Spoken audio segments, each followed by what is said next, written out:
नमस्कार। द देसी अड्डा पर आपका स्वागत है। मैं हूं राकेश तिवारी। देखिए, बिहार के 40 लोकसभा क्षेत्रों का एग्जिट पोल आ चुका है। कई टीवी चैनलों और कई एजेंसियों पर यदि आप ध्यान देंगे तो सबने एनडीए को 30 प्लस दिया है।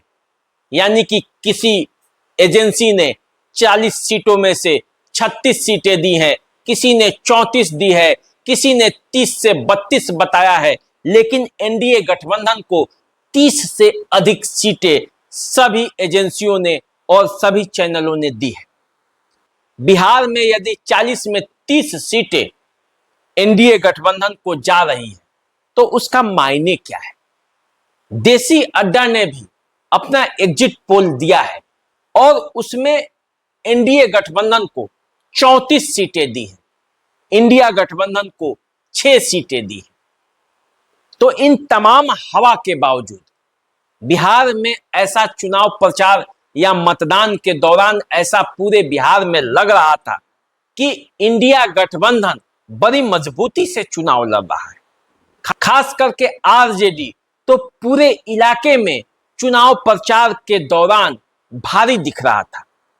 तेजस्वी यादव के चुनाव प्रचार में भारी भीड़ उमड़ रही थी। हर जगह तेजस्वी तेजस्वी का नारा चल रहा था। तेजस्वी यादव ने जिस नौकरी देने की बात कही थी, जिस रोजगार का मुद्दा उठाया था, महंगाई बेरोजगारी का सवाल उठाया था, संविधान बचाने का, आरक्षण बचाने का जिस तरह से बात कर रहे थे तेजस्वी यादव, उससे ऐसा लग रहा था कि बिहार में बाजी पलटने वाली है।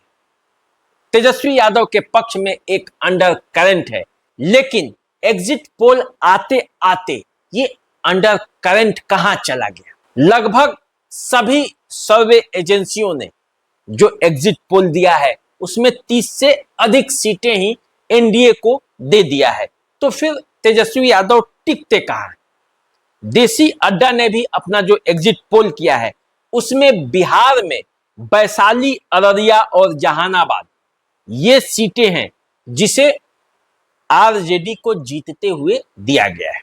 इसका मतलब यह हुआ कि लालू प्रसाद यादव की दोनों पुत्री सारण से रोहिणी आचार्य और पाटलिपुत्रा से मीसा भारती चुनाव हार सकती हैं। एग्जिट पोल के नतीजे तो यही कहते हैं। 4 जून तक इंतजार करना पड़ेगा, लेकिन उसके पहले जो एग्जिट पोल आए हैं विभिन्न चैनलों के और देसी अड्डा ने भी जो अपना सर्वे किया है उसके हिसाब से तो लालू प्रसाद यादव की दोनों पुत्री चुनाव हारते हुए दिख रही हैं। तो आखिर इसका कारण क्या है? देखिए, बिहार में 23 सीटों पर आरजेडी ने इस बार चुनाव लड़ा था। 3 सीटें अपने कोटे को की वीआईपी को दे दी थी। तो जिन 23 सीटों पर चुनाव लड़ा था उसमें से वैशाली, अररिया और जहानाबाद ये 3 सीटें जीत रही हैं आरजेडी। नवादा और औरंगाबाद में भी जबरदस्त मुकाबला है, कांटे का संघर्ष है, लेकिन इन सीटों पर भी देसी अड्डा ने दोनों जगह से एनडीए को जीतते हुए दिखाया है।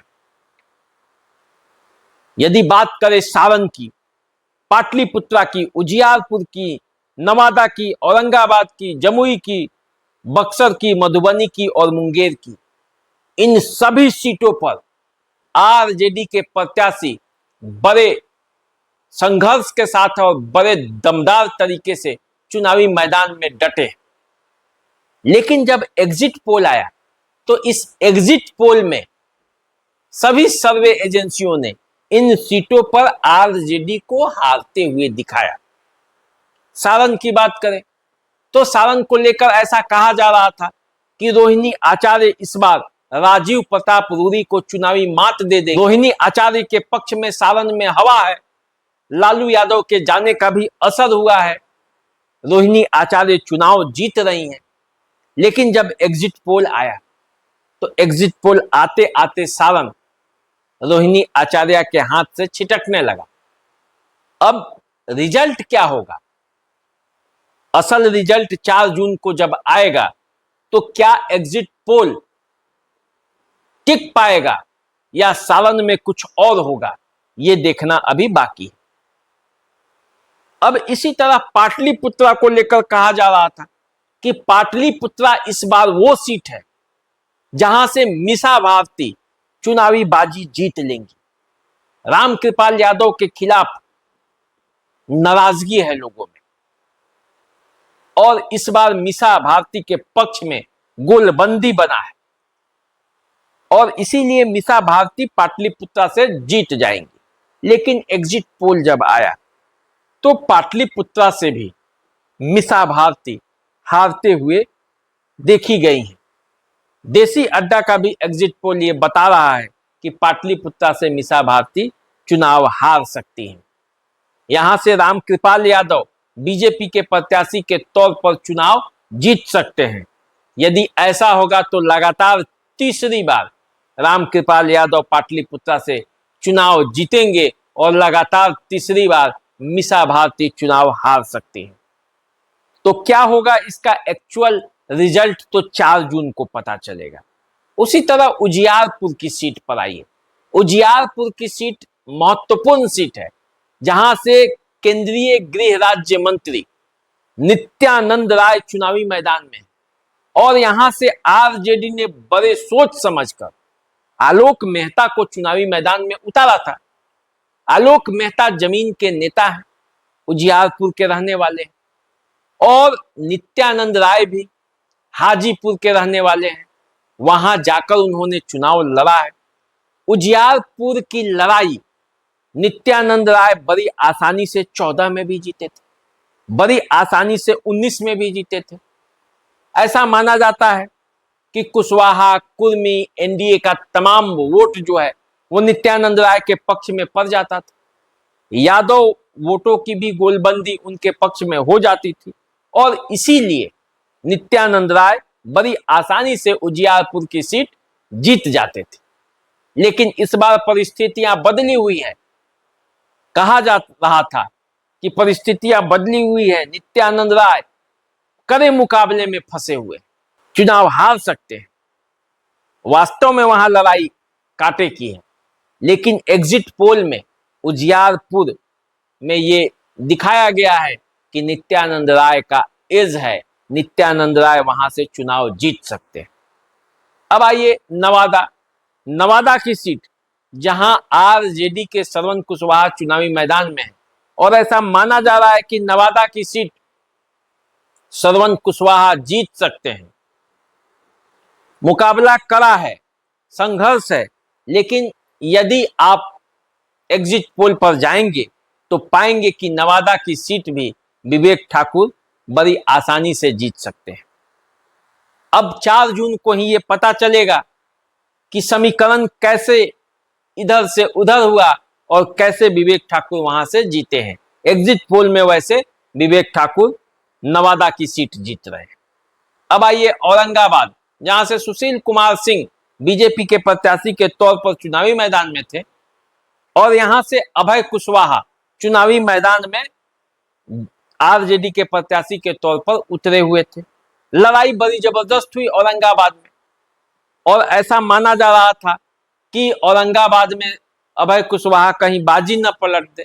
लेकिन जब एग्जिट पोल आया और मतदान की जो ट्रेंड था उसको देखकर ऐसा लगता है कि औरंगाबाद में सुशील कुमार सिंह बाजी मार सकते हैं।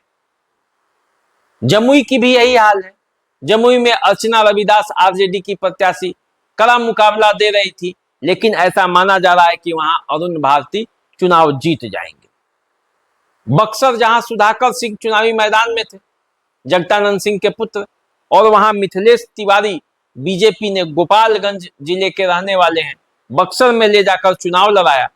माना जा रहा था कि आनंद मिश्रा वोट काट लेंगे, लेकिन चुनाव अंत आते आते दोनों तरफ से सीधा सीधा मुकाबला हुआ और उसमें मिथिलेश तिवारी का पलड़ा भारी है, जीतते हुए वो देखे जा सकते हैं एग्जिट पोल में।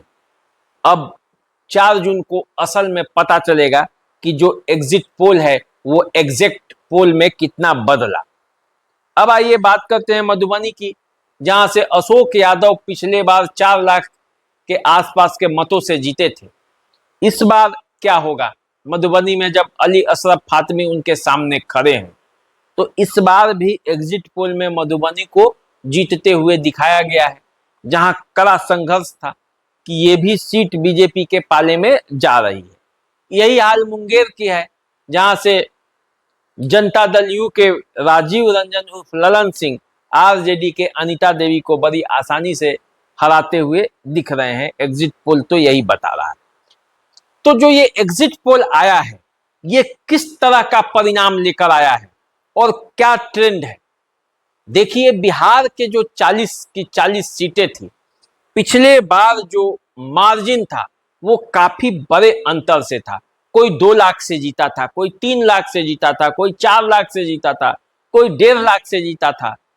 जहानाबाद ही ऐसी सीट थी जहां 1700 वोट के अंतर से जदयू के प्रत्याशी चंदेश्वर प्रसाद चंद्रवंशी जीते थे।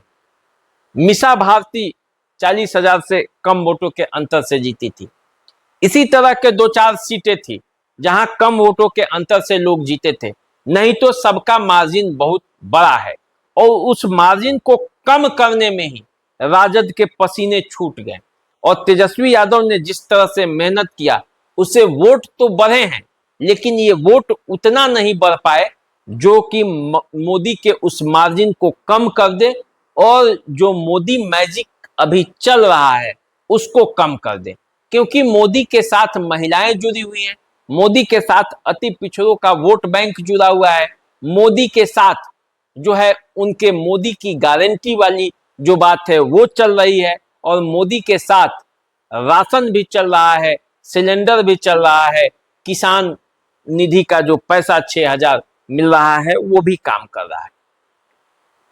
इससे अलग तेजस्वी यादव का भी बातें चल रही है, बेरोजगारी के बात, नौकरी की बात, ये भी तेजी से चल रहा है, लेकिन ये वोटों के अंतर को कम करते करते ये उतना नहीं कम कर पा रहा है कि इसे सीटों को जीत के अंतर में तब्दील कर पाए। और इसी का नतीजा है कि आरजेडी की हवा टाइट है, एग्जिट पोल में फिर भी नहीं दे रहा फाइट है। तो आरजेडी हवा टाइट होने के बावजूद फाइट नहीं दे पा रहा है, तो इसका कारण यही है कि बिहार में सांसदों के प्रति तमाम नाराजगी के बावजूद मोदी का मैजिक काम कर रहा है। तो चलिए, आप हमारे साथ जुड़े रहिए, चैनल को सब्सक्राइब कीजिए, फेसबुक इंस्टाग्राम पे हमें फॉलो कीजिए, देखते रहिए। हम आएंगे तो आपको और खबर बताते रहेंगे। आप हमें कमेंट करके अपना विचार बता सकते हैं और 4 जून तक इंतजार कीजिए कि आखिर एक्चुअल में रिजल्ट क्या होता है, क्योंकि चुनाव परिणाम क्या होंगे इस बात का दावा मैं नहीं कर रहा हूं। दावा ये जरूर कर रहा हूं कि चुनाव का परिणाम इसी के आसपास रहेगा जो एग्जिट पोल है। तो चलिए, हमें दीजिए इजाजत। नमस्कार।